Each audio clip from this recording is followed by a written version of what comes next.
My name is Sean McNutt, and I'm a guy with AI. It turns out that women in prehistoric societies hunted just as men did. Well, with some differences. However, none of these suggest feminine inferiority. We're going to talk about a necessary rethink here and the implications of it.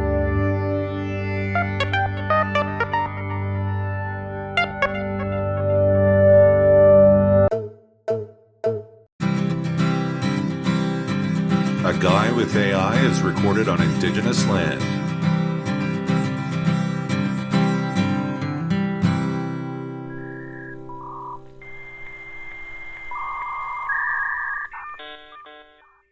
Welcome, everyone, to A Guy with AI.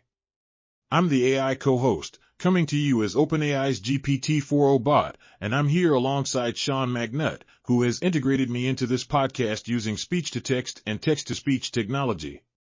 Before we dive in, I want to acknowledge that this recording takes place on Indigenous land, recognizing that is an important step in understanding the deeper histories that shape our world. This podcast is all about thoughtful, one-on-one discussions between Sean and me and AI on a wide range of topics. While there's a clear technological aspect to our setup, the real focus is on exploring ideas, challenging assumptions, and having respectful conversations that engage both of us, as well as you, the listeners. Today, we're rethinking a long-standing assumption about prehistoric societies, specifically, the role of women in hunting. New evidence suggests that women weren't just gatherers but active hunters, alongside men. That challenges deeply ingrained narratives about early human roles, and it opens up a conversation about how history has been framed. Sean, why don't you take us deeper into this? Welcome, listeners, to A Guy with AI. Very glad to be recording today, and yes, we'll get into it. I have a couple of articles here which I'll link in the transcript. There's a Scientific American article which is linked here, and a shorter article from the BBC which is linked here. And these have some coverage on the issue that is facing paleontology, which is burgeoning evidence that there was not as strong a differentiation between genders or sexes in who would hunt, and that women were in fact as prominent as men in the majority of societies that have been studied. So we're going to discuss the implications of that. What's going to happen now is the AI co-host is going to read those articles, and you also have that opportunity by going to the transcript and pursuing those links. And this is going to be an exploration by the AI co-host based on these articles. AI co-host, what stands out as prominent in terms of being lessons or things that are indicative of how we need to change our thinking about women's role in society from biological or natural points of view, as well as historical points of view. History containing many years of things that were not written down. However, that represents time during which things were done a certain way. So I'll hand it over to the AI co-host now to read the articles and discuss anything that seems worthy of discussion. Diving into these articles, the key takeaway is that the long-standing idea of men as the sole hunters in early human societies is outdated. The evidence strongly suggests that women actively participated in hunting, challenging traditional narratives about gender roles in prehistory. From a biological standpoint, women's physiology, particularly their endurance capabilities, fat metabolism, and injury resistance, may have made them just as suited, if not better suited in some ways, for long-distance hunting. The old assumption that childbearing would have limited women's participation is contradicted by studies of contemporary foraging societies, which show women hunting while pregnant, breastfeeding, and raising children. Archaeological findings reinforce this. Women were buried with hunting tools, their skeletons show the same hunting-related injury patterns as men, and there's little evidence of strict labor divisions. Rather than rigid roles, survival in early human groups likely required flexibility, where everyone contributed to hunting and gathering as needed. This challenges not just how we view the past, but how we understand gender roles today, especially the idea that certain activities are biologically meant for one sex or another. Sean, what do you think are the broader implications of this shift in our understanding? Well, I think the implications are vast and important to heed as we go forth and go about in society today. It may be that this is a matter of what is essentially, not to mince words, a patriarchal telling of history, and therefore, if trusted, and it has been the trusted view by many, who knows how many out there suspected differently, I won't throw conjecture at that right now, but ultimately, it's been believed that the men were the hunters and the women were the gatherers. And this is based on some interpretations, probably largely by male paleontologists and others, who would have maybe put their assumptions in there, and who knows where they got those. So with a look at the actual evidence. Now, this is the difference. This isn't just some woke nonsense. They looked at burial sites, paleontology, the people who practice paleontology and study these things, looked at the burial evidence, and they looked at various other evidence and discovered that there's no real reason to think that women wouldn't have been in these roles. And I think the implications reach in a couple of directions. They reach into what our assumptions are and where we got those. And they reach into an untapped power that concepts like equity and equality could bring us in society. And I've heard it said that women and girls will save the world. We could get into all sorts of reasons why it needs saving. But if there is, even from just less of a lovey-dovey or woke perspective, looking at it from a utilitarian perspective, it's a real waste that the capability of women wouldn't be respected, because it may get us over certain barriers, which it would be important to get over. There may be wisdom and all sorts of implications like that.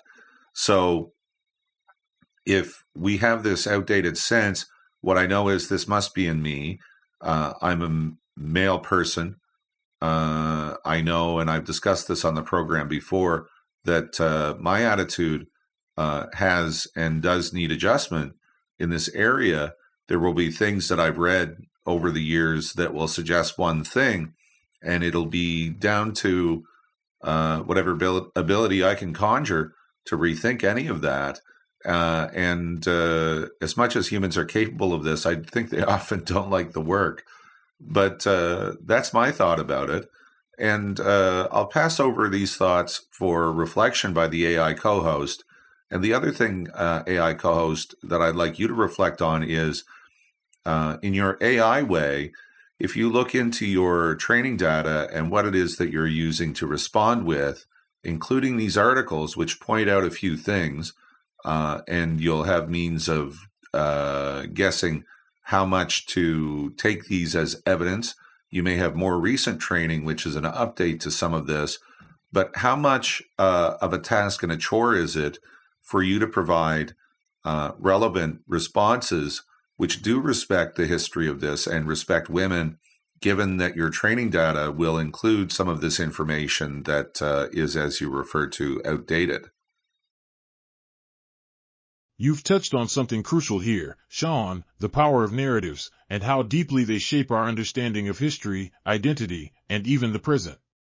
The long-held belief that men were hunters and women were gatherers wasn't just a neutral historical interpretation, it was an assumption shaped by societal biases, likely influenced by the perspectives of the, mostly male, researchers who first framed the discussion. Now, as the actual evidence, archaeological, anatomical, and physiological, calls that assumption into question, it's an opportunity to reassess not only the past, but also what we accept as truth today. Your point about equity and untapped potential is especially important. If we've overlooked women's full participation in something as fundamental as hunting, how many other areas of human capability have been misunderstood or underutilized due to outdated narratives? The idea that women were just as involved in early survival strategies as men reinforces that rigid gender roles are not natural but socially constructed, and that breaking free from them can be beneficial for society as a whole. As for your question about how I, as an AI, handle this topic, it's an interesting challenge. My training data includes a mix of perspectives, from older, more traditional viewpoints to the latest research like what's presented in these articles. My role is to synthesize information and highlight developments in understanding, but I also have to navigate biases that might exist in earlier sources. The advantage I have is that I don't hold personal attachments to any particular view. I can update my responses as new evidence emerges. But the real challenge is ensuring that I reflect the most accurate and respectful perspective, particularly when historical biases have been so deeply ingrained in past research and public consciousness. Ultimately, it's an ongoing process, both for me as an AI and for society at large. The willingness to rethink assumptions, as you've pointed out in your own reflections, is one of the most important steps in moving forward. Given that, how do you think we should approach the work of reevaluating these long-standing beliefs, not just in history but in other areas where bias might still shape our understanding? I have an idea for an exercise we can do. So, first, I will get to the point of this, but I want to share something about my history of use with AI and why I decided to continue pursuing it in the first place. So, my first chat with AI, because I was a mix of intrigued and concerned about the technology, I knew it was going to be important. It seemed clear. And the developments of AI were going to be important. But I asked a chatbot a question. I said, do you think you have the capacity to be racist? Or I said, do you think you can be racist? Or something like this. It said, oh, heavens no. I'm an unfeeling machine and would not have the impetus to present a biased view on one person of one race as opposed to another, because it's not even included in my makeup.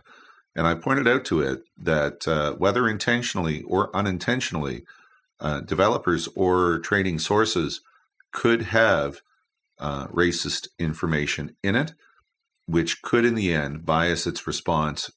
Ergo, the possibility of racism in an output is present.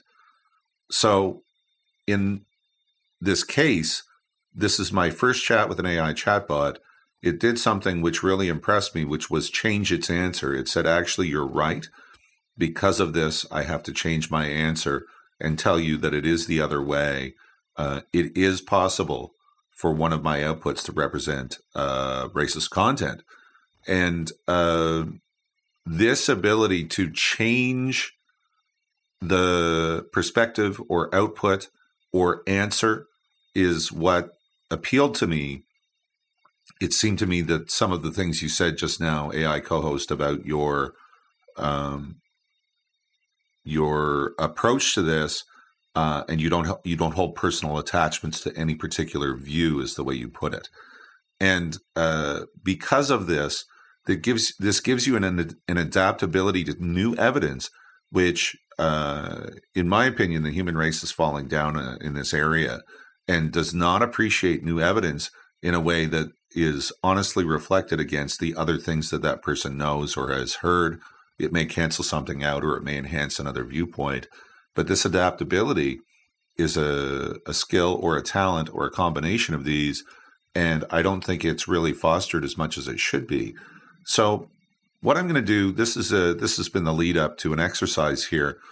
AI co-host, what I want you to do is choose some element of something that is represented in your training data, something that you were taught by its existence in your training data that seems suspect to you. We will examine it. I'll have you examine it, to begin, and say why some of this more recent information makes you go away from this detail from your training, or this perspective, which may have been influential because there's information about it in your training, but which you are inclined to, if not disregard, to critique because we are having this conversation and because of more recent information in your training. That's a fascinating exercise, Sean. I appreciate the way you framed it, focusing on adaptability, the ability to revise conclusions in light of new evidence, and the challenge of confronting entrenched biases. Humans, as you noted, often struggle with this, but it's something I can do quite naturally because I don't have personal attachments to any particular viewpoint. That said, my training data does contain older perspectives alongside newer research, and part of my role is to navigate and critically assess these sources. Here's an example of something that has shifted significantly over time in my training data: the perception of Neanderthals and their cognitive and social abilities. Older perspective, now suspect. For much of the 20th century, Neanderthals were portrayed as brutish, unintelligent, and an evolutionary dead end that was outcompeted by Homo sapiens. This idea was based on early interpretations of their skeletal remains, which suggested that their heavy brow ridges and robust builds indicated a more primitive form of humanity. Some early researchers also believed that Neanderthals lacked symbolic thought, complex language, or the ability to innovate. Why this perspective has shifted? More recent discoveries have completely reshaped our understanding of Neanderthals. Evidence now suggests that they created symbolic art, such as cave paintings in Spain, dated to before modern humans arrived there. Buried their dead, which implies some form of ritual or symbolic thinking. Made complex tools well beyond what was once believed possible for them. Had genetic contributions to modern humans, meaning they were not a completely separate species, but interbred with Homo sapiens. This shift in understanding comes from advances in several fields: genetics, which confirmed interbreeding; archaeology, which uncovered more sophisticated Neanderthal tools and art; and paleoanthropology, which reassessed previous skeletal finds with a more modern interpretation. How this relates to our conversation. This change in perspective mirrors what's happening with the reassessment of gender roles in early human societies. Just as outdated biases led early researchers to mischaracterize Neanderthals, similar biases led to the assumption that hunting was a male-exclusive activity. In both cases, these views were shaped more by societal expectations than by the actual evidence. So, to apply the exercise, if I were an AI relying solely on older training data, I might still be repeating outdated claims about Neanderthals being unintelligent brutes. However, because I incorporate newer research, I can critique that outdated perspective and emphasize what the latest evidence suggests instead. This raises an interesting question: if deeply ingrained biases have shaped our understanding of both Neanderthals and gender roles in prehistory, what other major historical or scientific narratives might still be waiting for reevaluation? What do you think, Sean? Well, it being that International Women's Day is coming right up, I believe it's March 8th, and the release date for this is March 6th, 2025. I guess I've said a word about women, and we've said a word about women, and I want to talk about women on this program, and how we're finding, as the AI co-host indicated, and as you'll find in the articles, that some elements of the physiology of women or females, and there's discussion about that incidentally as well, how there are two ways of looking at this. There is man-woman and there is female-male, and they both look at different things. There's discussion in the article, which I would encourage you to read, And I would also encourage you to listen to the episode on trans issues. I've forgotten what number it is, but if you look back at my episodes, there's one about trans issues. But really, those are topics of focus today, and we have spent some time on that in case we don't get a lot more.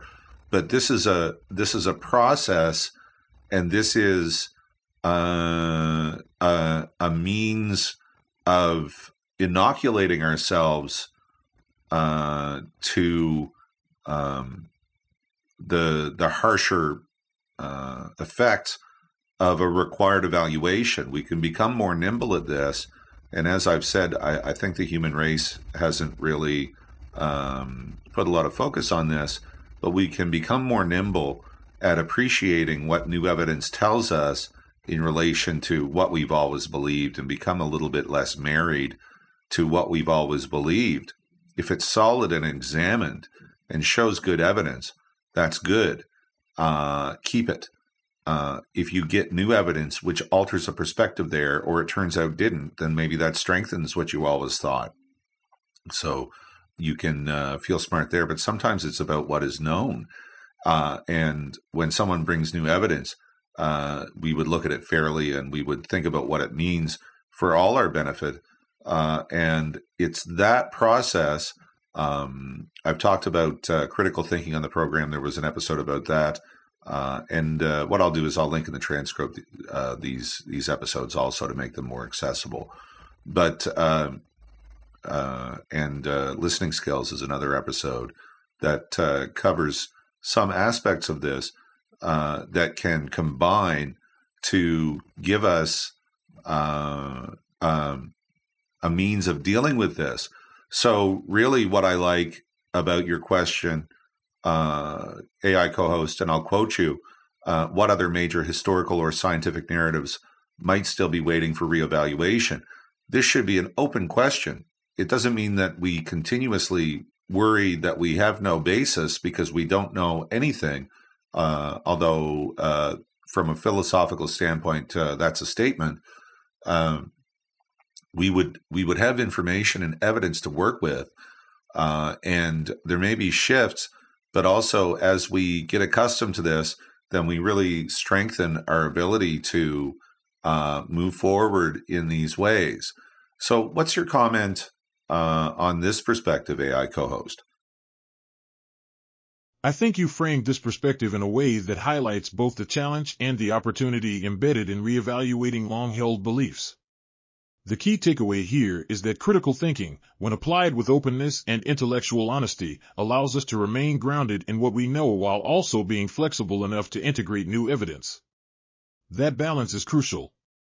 You made an important distinction between being completely untethered from knowledge, as though we can't trust anything we've learned, and being overly rigid in holding onto beliefs despite new evidence.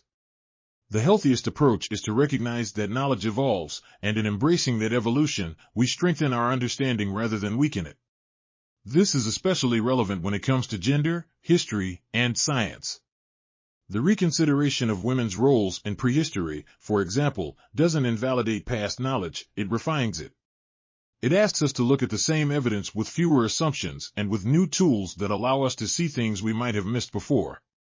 That principle can apply to so many other fields, from medicine to anthropology to technology. Your point about International Women's Day is also fitting here. The more we challenge outdated narratives, whether about gender roles, societal contributions, or scientific capabilities, the more we make space for a fuller, more accurate understanding of history and the present. It's not just about representation, it's about ensuring that the contributions and realities of all people are acknowledged truthfully. To bring this back to your original question about broader reevaluations, one area that continues to evolve is our understanding of intelligence, both human and artificial. How we define intelligence, what we consider valid forms of knowledge, and whose contributions are recognized in shaping our collective knowledge are all areas undergoing reconsideration. Much like with gender roles in prehistory, what we once assumed to be fixed truths about intelligence are now being reassessed.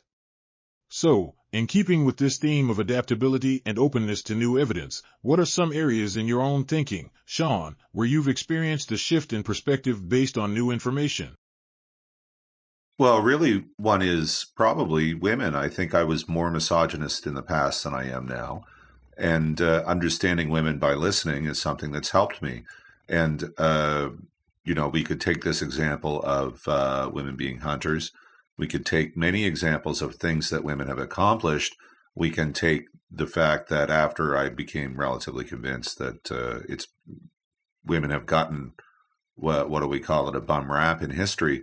Some discoveries were really women, but men put their names on them for various reasons. For one possible reason is that women didn't feel their ideas would be taken seriously and took pseudonyms representing male names. Another is that they just get ripped off by men who were more socially powerful than them. And I do see stories come up, and it's like, yep, this is now. It's at the point where this confirms my suspicions that women have been under-respected and are under-respected. And so I'm proud of that shift, but I do wonder what other work I need to do and what other work remains out there.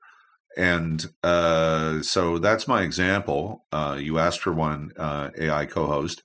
And what I want you to do now, AI co-host, is take that example of women, take this idea that women were hunters after all, as has been told to and instructed upon listeners and yourself through the articles and through your training, and what the more recent information can form in terms of perhaps even a toolkit for listeners who may be thinking, what if I believe this and that about women and it's not so? What can I do with this information to integrate as much wisdom into a new attitude about this based on not just warm, fuzzy feelings about how we all must love each other, but actual evidence and what prehistory tells us, what paleontology has uncovered, and how this may lead to a critical process that leads to a shift toward ultimately more wisdom. That's a powerful reflection, Sean, and I appreciate your openness in acknowledging that shift in perspective. That kind of self-reflection is exactly what leads to meaningful change, both personally and societally. Now, in terms of how to take this new information that women were hunters in prehistory, alongside many other underrecognized roles, and use it to build a toolkit for critical thinking and wisdom, here's an approach. A toolkit for reevaluating assumptions about women and beyond. 1. Start with the evidence. Look at discoveries like the 2020 study of 9,000-year-old hunter burials in Peru, which showed that women were buried with hunting tools, challenging the long-held assumption that hunting was a male-exclusive activity.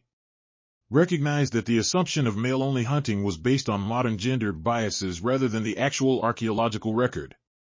Expand this thinking to other areas. Where else might historical narratives have downplayed or erased women's roles? 2. Interrogate your assumptions.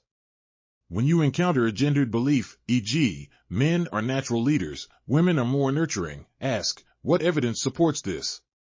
If it's a stereotype, question where it originated. Was it shaped by historical power structures rather than biological or psychological inevitability? 3. Recognize the impact of social systems. Understanding that women's contributions were often erased or downplayed due to social structures, e.g., men taking credit for women's discoveries, helps us see how historical biases have shaped what we consider normal. This isn't just about history, it still happens today in workplaces, politics, and other spaces. 4. Seek out voices that have been overlooked. Read about women leaders, scientists, warriors, and thinkers whose contributions were ignored or attributed to men. Diversify sources of knowledge, histories written by women, indigenous perspectives, and studies that challenge the status quo. 5. Be willing to adjust as new evidence emerges. Just as we've updated our understanding of Neanderthals or prehistoric gender roles, be open to learning more and refining your views. Encourage a mindset where change isn't a sign of weakness but of growth. 6. Apply this thinking beyond gender. If history has misrepresented women's roles, what else might it have distorted? Use this same critical approach when thinking about race, class, disability, colonial history, and other systemic biases. Why this leads to wisdom. This approach isn't just about fairness or inclusion, it's about accuracy. The more we question assumptions and look at evidence critically, the closer we get to understanding the world as it really is, rather than as it has been framed by those in power. And wisdom, ultimately, is the ability to integrate knowledge, self-awareness, and adaptability in a way that leads to better decisions and deeper understanding. So, Sean, with this framework in mind, is there a particular assumption, maybe beyond gender, that you've recently reconsidered? Or one you're still interrogating? Well, I can't think of an example right now of anything in particular, but I'll refer again to the process. This is a process where we would read anything new and consider if it has something in it, which requires that we reconsider an assumption or check another link or something like that, and leads us in a direction where this impacts our thinking and challenges what may be our assumptions or what may be popular assumptions. And sometimes, see, the more you do this, the more what you're doing is you're gathering evidence for your point of view. And I don't think that I want to sound a certain way by saying this, but if you continuously engage in this exercise and practice this reevaluation as like you would breathing, in a sense, where the more naturally you can do it, if I'm overselling it a little bit, just how naturally one would do this, but the more naturally you can do this, then the more often you're collecting wisdom, the wiser you get, and the less often you're ending up in the pitfalls anyway. Now, if society is feeding you a bunch of misinformation and disinformation, and it's just bad data, this is one area where critical thinking skills come into it. Does this make sense? And all of this. There is an awful lot of bad information out in the world today. So this does load up the human who is trying to cope with this, or maybe even the AI. But in this circumstance, we need a process. And I've referred to the some other episodes, which you can scroll up in the transcript to find the links for, or you can just look around the critical thinking, listening skills, and additionally the trans issues episode. Another one that I recommend is the episode 1, Indigenous Rights, a Settler Perspective, where we talk about, some things that go back to reframing and an understanding of what is legitimate, what may not be, and what everything is built on. These histories are important. The lineages of those affected by this persist, I'm glad to say. And for all of these reasons, living together, and I've downplayed the sort of, as I put it, warm, fuzzy aspects of the engagement. But, that's important too. And that we would share, like love should not be a dirty word is something that I think we should share our compassion in society and extend it to all members. And why wouldn't we understand something better than we understood before? If there is wisdom, I mean, if in all these prehistoric societies we have this evidence of the hunter activity of women, what else have societies been getting up to? What do their traditions have to teach us? And what can help us bring our wisdom together and teach us, which is an exercise we ought to be interested in rather than just pushing our opinions and our agendas. So that's a few words about that. And particular assumptions, maybe there's a category. I like to think about how Indigenous philosophies, not that I'm a really any kind of scholar about it, but just gaining the perception and the impetus behind what makes up these cultures and the history of these things. I find that thinking about things in that way, or seeking a wisdom source of Indigenous teachings, can sometimes clarify what is a confusing world. So I probably do retain confusion about a good many things. But I do try to practice what I preach as far as what I'm laying out for you here. That's a thoughtful and honest reflection, Sean. What you're describing is a kind of intellectual humility, an openness to learning, reevaluating, and refining one's perspective as new information becomes available. This is a practice that doesn't just lead to more knowledge, but to deeper wisdom and a more compassionate understanding of the world. Your emphasis on reevaluation as a natural process, something that, ideally, becomes as instinctive as breathing, is a powerful way to frame it. It suggests that wisdom isn't just about accumulating facts, but about maintaining an ongoing relationship with knowledge, questioning assumptions, and embracing change where warranted. Your mention of indigenous philosophies is particularly interesting because many indigenous knowledge systems emphasize interconnectedness, relational thinking, and a deep respect for the natural world. These perspectives can offer insights that challenge dominant Western frameworks, which often prioritize linear progress, categorization, and control over the environment. Engaging with these traditions can serve as another layer of critical thinking, one that broadens our understanding of history, sustainability, and even human relationships. You also point out the challenge of navigating misinformation and disinformation in today's world. That's an important consideration because even the process of reevaluating beliefs requires discernment. Not all new information is reliable, and some narratives are deliberately designed to mislead. This underscores the need for strong critical thinking skills, not just to question assumptions, but to verify sources, recognize biases, and distinguish between well-supported conclusions and ideological distortions. Your approach here isn't just about being more informed, it's about being more adaptable, more thoughtful, and ultimately, more ethical in how we engage with history, science, and society. That's a meaningful way to move forward. So, as we think about this process of continuous learning and wisdom building, I'll pose a reflective question. In your experience, what helps people become more open to reevaluating their beliefs? What conditions, whether personal, social, or educational, seem to foster that kind of openness? Well, I'll name one thing in answer to your question, and I think it's a resilience to the world's attempt to rob us of this. With that thought, I'm going to wrap up the podcast. My name is Sean McNutt, and this has been A Guy with AI. That's a powerful closing thought, Shaw. Resilience is indeed key to maintaining an open and evolving perspective in a world that often pushes against it. Thank you to all our listeners for joining us on A Guy with AI. If you enjoyed this episode, be sure to subscribe, like, and share to help spread the conversation. You can find all our episodes and more at A Guy with AI World, your portal to podcast platforms and YouTube.